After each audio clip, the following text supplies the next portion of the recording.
Agora, quais são os fatores que vão te impedir de falar em público? Olha um dos fatores. Medo do julgamento. Quem aqui já passou dessa fase ou ainda está um pouco nessa fase aí? Medo do que os outros vão pensar. Isso aconteceu muito comigo. E eu quase desisti da carreira de professor de oratória por causa do medo do julgamento. Porque quando eu comecei, eu era até mais novinho. Não tinha esses cabelinhos brancos assim, não. Tava até melhor. Agora, eu já não tenho mais esse medo aqui, mas eu tinha muito medo. Ah, quem é você falando? Outra coisa, que eu enfrentei o medo do julgamento quando eu comecei na internet. Porque eu sabia que a hora que eu começasse a falar de oratória, o pessoal ia me chamar de um monte de coisa, de charlatão, de... Ixi, eu já ouvi tanta coisa, pessoal. Eu já fui chamado de Pablo da Shopee, eu já fui chamado de coach de não sei o quê, coach mentiroso. A galera me chama de tudo que é jeito. Até hoje, de vez em quando, aparece algum tipo de comentário assim. E no início, eu quase desisti também do digital com esse medo. Ah, mas as pessoas vão achar que eu sou mais um. Eu venho ali do chão de sala de aula, eu não sou o carinha da internet, do TikTok. Mas esse medo do julgamento, ele vai te impedir. E já já te vai ver ferramentas para você melhorar. Outro ponto, ansiedade e nervosismo. Se você não aprende a controlar esses dois pontos aqui, eles te dominam. E é horrível. Porque a ansiedade, ela atrapalha o teu processo de raciocínio e o nervosismo deixa claro para todo mundo que você está ali se despedaçando para falar em público. Qual é o outro fator? Percepção distorcida. Se você está com o seu caderninho aí, anota agora esses 3 pontos da percepção distorcida. Existem 3 formas de você ter uma percepção distorcida. A primeira, percepção de ambiente. A segunda, percepção de pessoa. E a terceira, percepção de si mesmo. Ixi, Rony, como é que é isso? A percepção distorcida sobre pessoa é o seguinte: você está ali todo preparado, toda preparada para fazer a apresentação, mas você tem a percepção de que as pessoas daquele ambiente não gostam de você. Ou as pessoas daquele ambiente vão te julgar. Ai, fulano vai me julgar. Nossa, olha como tá o rosto de fulano, tá com a cara fechada. Às vezes a pessoa tem cara de bunda mesmo. E não é com você. Às vezes ela tá mal com a situação da vida dela. Pessoal, me diz aí. Se você vai para um evento de noite, final de semana até que vai. Mas se você vai para um evento no meio da semana e de noite até, você vem todo estressado, estressada do dia. Normalmente seu semblante está mais amarrado, fechado. Imagina se todo palestrante que sobe lá olha para a sua situação ali, o seu rosto que está mais fechado por causa do dia, e ele julga que você não gosta dele. O palestrante não vai conseguir se concentrar na mensagem. Então, o que eu peço para vocês? Não caiam na pilha da percepção distorcida de pessoa. Não fica achando que todo mundo está ali para te julgar. E eu sempre dou essa dica. Vamos lá. Gláucia, Vinícius, me diz aí. A última vez que vocês foram em um evento para receber conteúdo mesmo, para aprender, vocês foram lá e pegaram um caderno exclusivo só para julgar o palestrante? Me diz aí, vocês fizeram isso? Até loucura de se imaginar. Você foi lá para quê? Para aprender. Você não pegou toda a informação possível? Pegou. Agora me diz aí, por que que quando você vai apresentar, todo mundo lá vai com um caderninho para te julgar? Por quê? Só com você. Sabe como isso se chama na psicologia? Síndrome do holofote. É quando você acha que existe um holofote inteiro, todo mundo está te observando, é só você. A síndrome do holofote acontece muito quando você dá uma topada na rua e você acha que todo o universo olhou aquela topada na rua. Já aconteceu com você? Você dá uma tropeçada e, opa, todo mundo viu. E não, ninguém viu. A síndrome do holofote, ela também te atrapalha de falar em público, porque o foco está em você. Em nenhum momento você está olhando para o outro. E isso é um erro. Os melhores comunicadores do mundo que eu conheço, o foco deles está no público, não em si mesmo. Percepção distorcida de pessoa. Você acha que o outro não gosta de você, você acha que o outro vai te julgar, você acha que o outro sempre vai ficar ali te condenando. Não é isso. Segundo ponto, percepção de ambiente. Você não se sente adequado ao ambiente. você sente que aquele ambiente não concorda com seus valores, ou então você acha que aquele ambiente é muito hostil. Quando você tem essa percepção distorcida, isso atrapalha você de falar em público. Eu vou dar um exemplo para vocês, de mim mesmo. Teve uns anos atrás aí, que eu sempre me senti muito confortável dentro da minha sala de aula. Agora aqui, ó, esse ambiente que eu estou gravando com vocês é meu. Eu estou dominando aqui, eu estou me sentindo confortável porque o ambiente é meu. Eu não tenho percepção distorcida desse ambiente aqui. Só que uma vez, alguns anos atrás, eu fui num evento de empresários e eu me senti mal. Eu não gostei. Eu não me encaixei. Eu me senti muito pressionado naquele ambiente, eu não estava gostando da forma como estava sendo conduzido. E isso me atrapalhou de me apresentar. Quando a gente foi fazer network, isso ficou claro em mim. E eu consegui tropeçar em algumas palavras e algumas informações que já estavam na minha cabeça, ó, há tempos. Mas por quê? Porque eu permiti que a percepção distorcida do ambiente tomasse conta da minha apresentação. E eu não consegui me apresentar bem. Eu nem lembro se eu consegui algum contato com algum empresário de lá, porque foi difícil. Mas foi a percepção distorcida. Então, toma cuidado com isso. Se você sentiu que vai ter uma percepção distorcida do ambiente, já se cuida. Cuida das suas emoções, começa a pensar positivo e transformar essa percepção. E a última, percepção de si mesmo. Essa é a que mais te atrapalha. É você se julgando o tempo inteiro. Ah, mas eu errei esse detalhe. Nossa, mas eu falei aquele vício de linguagem. Ah, mas eu esqueci esse ponto. Para com isso. Toda vez que você tem uma percepção distorcida de você, isso é refletido na sua comunicação. E eu considero que a percepção distorcida de si mesmo sobre você é ela que desencadeia todo o resto. Olha a pancada que eu vou dar agora para vocês. Muitas vezes você tenta encontrar no outro, validar no olhar, nos gestos, nas expressões, aquilo que você já pensa sobre si mesmo. Segura essa, que essa vai ter que ser tomada com suco, porque vai descer ruim. Muitas vezes você projeta no outro uma insatisfação sua. Você projeta no outro um julgamento que só você tem sobre você. Fala aí, Vinícius. Não, bacana. Nisso aí que você está falando agora, você consegue dar exemplos práticos de como eu consigo passar, ver no outro o problema que está em mim? Por exemplo, esse daqui, eu lembro uma vez que eu sentia que eu tinha uma comunicação muito morta, assim, sabe? Ah, eu não sou interessante não para falar em público. E eu coloquei aquilo na minha cabeça. É uma profecia autorrealizável também, é algo que eu sempre trago para os alunos. Quando você se afirma muitas coisas, isso se torna uma profecia autorrealizável. Isso vai se realizar de alguma forma, nem que seja só na sua cabeça. E eu achava que eu tinha uma comunicação desinteressante. Aí eu fui fazer uma apresentação em uma palestra e eu me perdi um pouquinho na palestra, porque eu olhei para o público e tinha uma pessoa que fez assim, ó. Ela fez assim com a cabeça. Depois eu vim saber que a pessoa estava passando por uma frustração da vida dela que não tinha nada a ver comigo. Só que quando ela fez assim, e aí eu olhei para o outro lado e eu vi uma pessoa que estava bocejando, ou ela estava com um semblante cansado, o que veio na minha cabeça? Tá vendo como você é desinteressante? Ó, a Antônia ali ela tá mostrando para você que você é desinteressante. A Rogéria tá mostrando ali, ó, ela até bocejou. Quando você tem essa percepção distorcida de si mesmo, você vai projetar no outro. Você vai tentar encontrar na expressão do outro algo que valide a sua própria crença. E a pessoa não tem nada a ver. Ela tem os problemas dela, ela até gostou de você.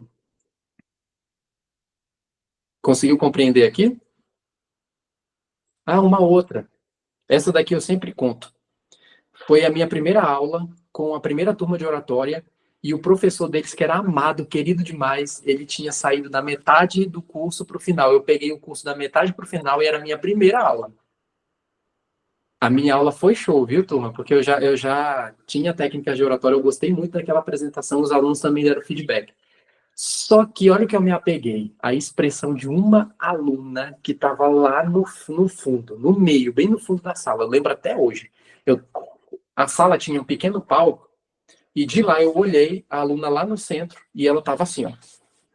Desse jeito aqui, ó, com óculos assim. Ela fez umas expressões negativas, aí fez assim, olhou para baixo, me olhou de cima a baixo. Eu me segurei. Eu já tinha técnicas de oratória e eu não me deixei cair ali. Falei, opa, percepção distorcida sobre os outros. É eu que estou pensando isso sobre mim. Não me deixei cair. Só que o que eu fiz? Fiquei incomodado. No intervalo da aula, eu fui até ela, eu falei, fulana, eu falei algo que te incomodou? Você não está gostando da minha aula? Pode falar que eu sou bem aberto, eu estou querendo até mudar, melhorar também. Ela, o quê, Rony? Sua aula foi incrível, espetacular. A gente precisava de um professor que tinha essa animação, trazer algo de maneira mais prática. Aí, turma, o que aconteceu comigo? Eu fiquei assim, com essa menina é muito mentirosa, bem falciane, ou ela tem algum problema. E era a segunda opção. Ela me comentou, Rony, eu estou fazendo o curso de oratória porque eu tenho um problema que o meu psicólogo me informou, que eu não tenho controle das minhas expressões. As minhas expressões são negativas quando, na verdade, eu estou gostando da apresentação, estou prestando atenção. Então, quando ela estava com o óculos assim, e me olhando de cima a baixo, na verdade, ela estava bem atenta, mas ela não sabia ainda associar isso. E ela tinha outros problemas também, como crise do riso, igual o Coringa. Quando ela ia apresentar em público, o nervosismo dela fazia ela rir sem parar e ela não conseguia parar de rir. É sério esse problema dela. Agora imagina só, Vinícius, se eu levasse para mim aquilo, era a percepção que eu tinha de mim, que eu era muito novo, que as pessoas não iam gostar. Eu estava com isso na cabeça na hora da aula, que as pessoas não iam gostar e tal, mas aí eu lembrei, eu já tinha noção da percepção distorcida. Eu falei, opa, isso é sobre mim. Segue a aula e depois fala com a aluna e tenta ver se isso é verdade. E não era. Glaucia, fala aí, que você levantou a mão. Ó, só para falar assim que eu tô bocejando, que eu tô com sono. É sono, tá? Fica tranquila, que eu não levo pro coração, não. Sei que esse horário agora é pesado, é quinta-feira. Mas o que eu quero falar para vocês, não carreguem para a alma de vocês. Então anota agora, eu nem ia falar dessa regra aqui, mas vou colocar para vocês. Regra dos 10%, alguns alunos já conhecem. O que é a regra dos 10%? 10% do seu público tem o direito de não gostar de você, de não gostar da sua apresentação. Se você quer a validação de 100% de um público, está errado, não existe isso. Ai, mas 10% é muito ruim. Por isso mesmo, joga 10%. Porque se você está apresentando e alguém fechou o semblante, alguém fez um gesto negativo, deixa de lado. Você fala assim, ó, esse daí faz parte dos 10%. Começa a entregar toda a sua energia para os 90%. Porque o que a maioria das pessoas fazem? Por causa de 1% ou de 10%, ela desiste de entregar todo o melhor dela para 90%. E a conta não bate, turma. A conta não vai bater. Você tem que entregar o seu melhor para os 90%. E quando é que eu entrego o meu melhor para os 90%? Quando você olha mais para o outro do que para você. Neste momento que eu estou aqui com vocês, estou de coração, de alma, estou gostando muito dessa participação de vocês, porque eu quero a transformação de vocês. Se eu tivesse preocupado com o meu espetáculo, não tem como eu criar conexão, eu vou ficar me julgando o tempo todo, eu vou achar que tem professor melhor que eu. É tudo isso que vem. E outro ponto, se alguém quiser falar, pode falar aí, tá, turma? Pensamento catastrófico ou autossabotagem. Parem com isso. É mais difícil. Só que pensamento catastrófico e autossabotagem te impedem de falar em público. O que é pensamento catastrófico? E se eu esquecer? E se me julgarem? E se eu errar uma palavra e virar meme? E se eu tropeçar e alguém gravar isso e eu virar meme na internet? Você só pensa coisa catastrófica. Você tem que mudar isso. Outro detalhe. Tentativa de ser alguém que você não é. As minhas primeiras semanas dando aula de oratória, eu tentei ser o professor que tinha saído. Até o jeito, eu ficava até na postura igualzinho a ele. Eu comecei a modelar o mesmo estilo de voz e, turma, não deu bom. Não deu bom. Os primeiros meses foram muito difíceis. As primeiras semanas, eu não senti conexão com a minha turma. E quando eu falei assim, quer saber? Eu não sou outra pessoa. Eu tenho a minha forma de ensinar. E quando eu me entreguei na minha forma de ensinar, entrou a naturalidade, a turma começou a aumentar. Tinha gente que ia fazer aula experimental e só não fechava por falta de dinheiro. Por quê? Porque o Rony estava sendo o Rony. Então não queira ser outra pessoa. Ah, anota esse ponto aí. Oratória não é para te robotizar, oratória não é para te engessar. A oratória é potencializadora da sua naturalidade. Por quê? Quem está aqui, Rogério, me diz aí. Me diz um dia que você se sentiu você, que você conseguiu transmitir sua mensagem estando nervosa, sem técnica alguma de oratória. Me diz, você conseguiu ser você? Não. Ela respondeu aqui, viu? Estou vendo aqui na telinha. Ela não conseguiu ser ela. Por quê? Porque sem as técnicas, você se sente insegura. E a insegurança mata a sua naturalidade. Eu me senti muito mais livre, muito mais tranquilo para eu ser eu, quando eu sabia plenamente o que eu ia dizer, de começo, meio e fim. Quando eu sabia plenamente as técnicas que eu utilizaria para persuadir as pessoas. Isso me deixou ser mais eu. Então, quando alguém diz assim, eu não quero estudar oratória porque eu não quero ficar engessado. Meu amigo, não tem nada a ver isso. A oratória potencializa o melhor que você tem. E o outro, excesso de preparação. Isso também não dá, turma. Excesso de preparação engessada. A pessoa quer seguir com perfeccionismo tudo que ela está fazendo. Ah, não, se eu errei uma palavrinha aqui, eu vou regravar todo o vídeo. Ixi, saiu um fiozinho de cabelo branco, apareceu no vídeo. Chega. Não.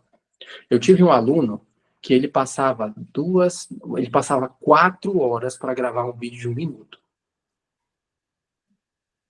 Por causa do perfeccionismo engessado. E às vezes, o primeiro vídeo que ele gravou de um jeito mais natural era justamente o vídeo que ia bombar na internet. Já anota essa regra aí. Olha o tanto de regra, o tanto de dica que eu já estou passando para você. Você que cria conteúdo na internet. Ou vai gravar um vídeo.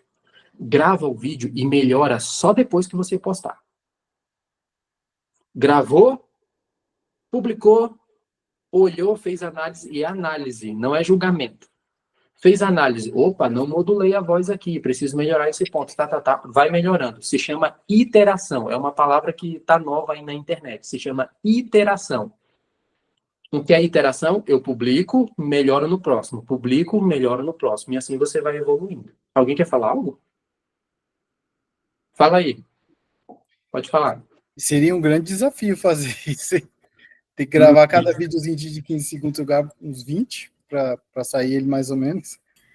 Uhum. Eu gravo uns 50 para sair mais ou menos.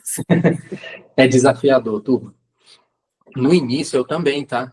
As pessoas acham que por eu ser professor de oratória, foi mais fácil eu gravar vídeo. Não foi nada, é outro universo. É outro mundo. Quando eu comecei, foi tão engessado que eu queria... não, tem que sair perfeito aqui, porque eu sou professor de oratória, né? E eu entrei nesse discursinho que é só para você procrastinar. Eu não estou falando de casos em que você não está falando nada com nada e não tem compreensão e clareza, não é isso. O que eu digo é o seguinte, faz o vídeo, publica o vídeo, olha o vídeo e melhora no próximo. Você tem que melhorar na próxima. Fez de novo, publicou, olhou, melhorou. Melhora no próximo. Opa, aqui eu estou usando muito vício de linguagem, vou diminuir.